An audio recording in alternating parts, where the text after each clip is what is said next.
It was one of those gray, cold mornings in downtown Seattle, the kind where the air carried a damp heaviness and everyone seemed too busy rushing somewhere to notice anything beyond their own lives.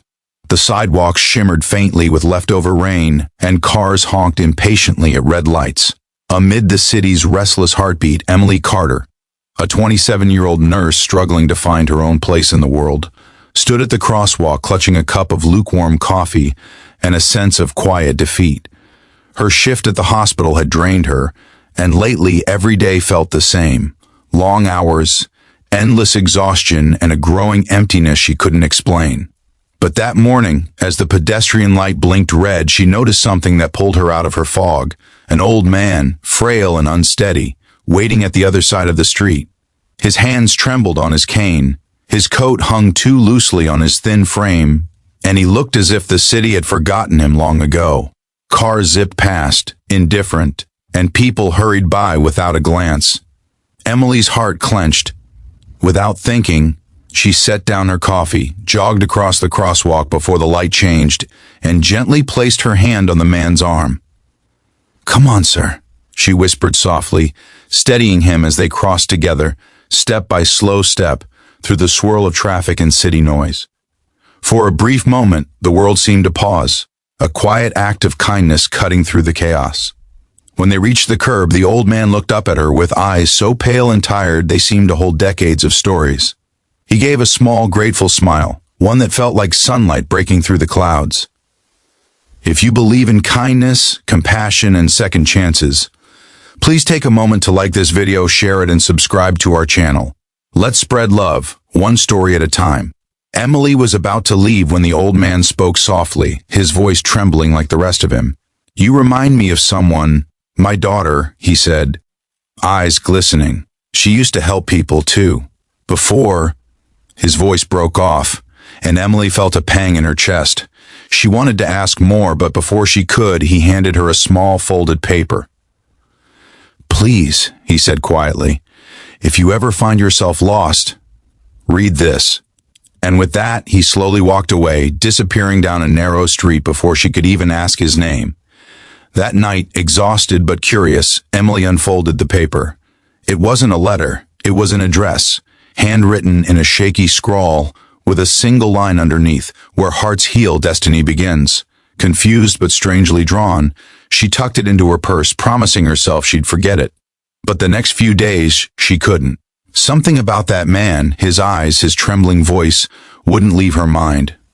3 days later, after another grueling 12-hour shift, Emily found herself driving through unfamiliar streets, following that address. It led her to a small, weathered building on the edge of town, tucked between an old bookstore and a bakery. The sign above the door read, "Rosewood Community Care Center." Inside, the air smelled faintly of coffee and lavender. Elderly voices drifted through the halls, soft and warm.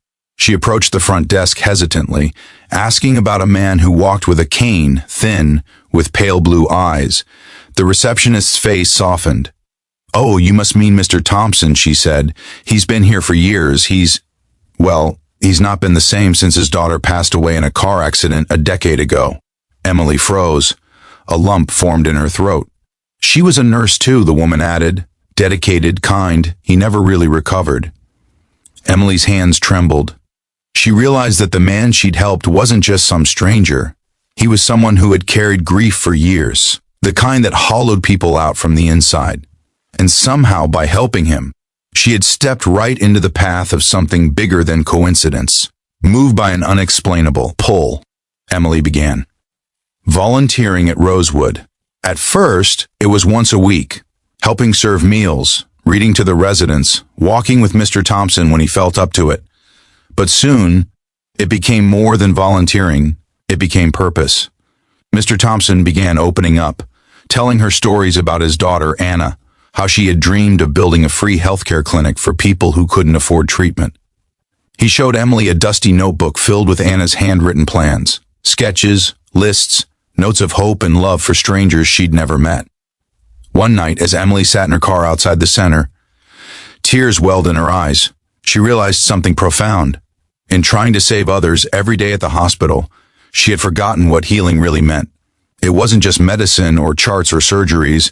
It was presence, kindness, connection, the same things that had drawn her into nursing in the first place.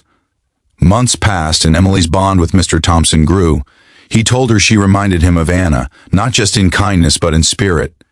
"You have the same light," he'd whisper, smiling faintly.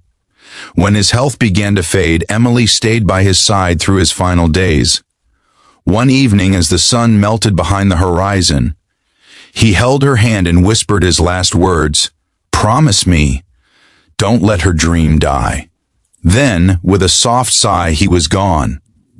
After his passing, Emily felt an emptiness that words couldn't touch. But in his will, Mr. Thompson left her something unexpected: Anna's notebook and a small amount of money, enough to begin something small, something meaningful. And so she did. Within a year, Emily left her job at the hospital and opened a small free clinic on the outskirts of the city, Anna's Haven. It started with just one room, second-hand equipment, and a few volunteers. But soon, word spread. Patients came, single mothers, veterans, homeless men, children with nowhere else to go, and every time Emily helped someone, she thought of that day on the street, of the trembling hand on her arm, and of how one small act of kindness had changed everything. Her story made the local news. Nurse turned stranger's dream into a living legacy. But Emily never cared for the spotlight. For her, the real miracle wasn't the clinic. It was the way life had led her there. Step by step, across an invisible crosswalk of destiny. And sometimes, late at night, she would sit in her small office holding Anna's notebook, smiling through tears. She'd whisper softly, "We did it." And though she never saw Mr. Thompson again, she felt him. In every grateful smile, in every life saved, in every act of kindness that rippled outward from that one rainy morning. If this story touched your heart, please like this video, share it with someone you love, and subscribe for more stories that remind us that one small act can change a life forever. Before you go, comment below, have you ever experienced a moment of kindness that changed your path in life? I'd love to read your story. And as the screen fades, Emily's words linger. Sometimes destiny doesn't knock. Sometimes it simply waits at a crosswalk, holding out its hand.